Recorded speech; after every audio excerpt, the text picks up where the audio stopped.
lalana mora zao lalandavitra izao misy tsiro mety misy zavatra maro saingy mila manana fahareta tsy lalana mora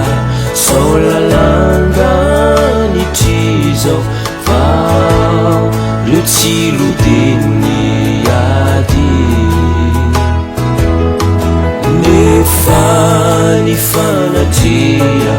i Jesosy noma ody zany ho fifaliana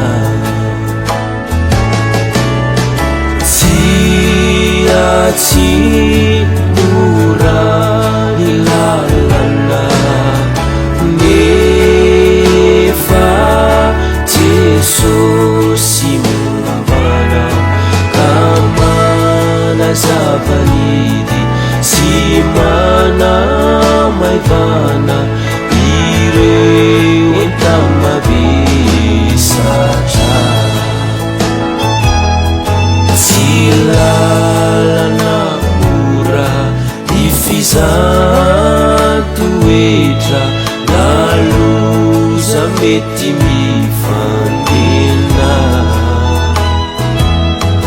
nefa Jesosy aro tsy ovoratra nao otraka andalana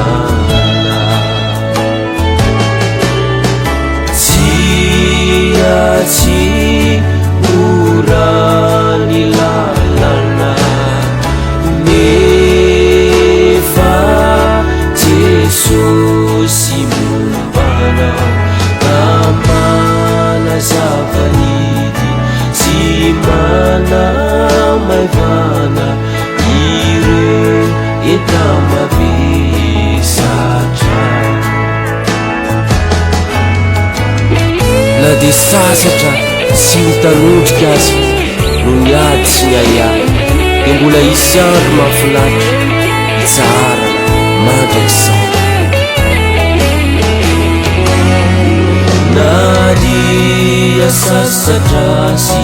mitanondrikaza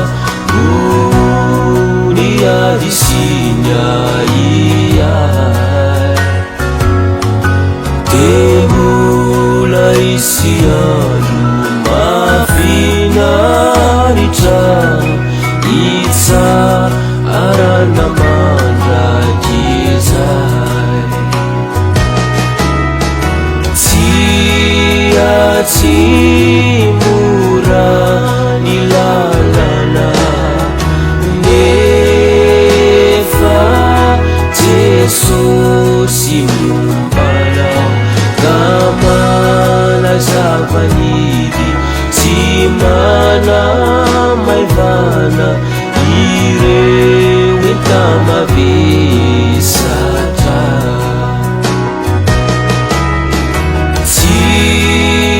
tsy mora ny lalana nefa Jesosy mombana ka manazavanidy sy manamaivana ireo entama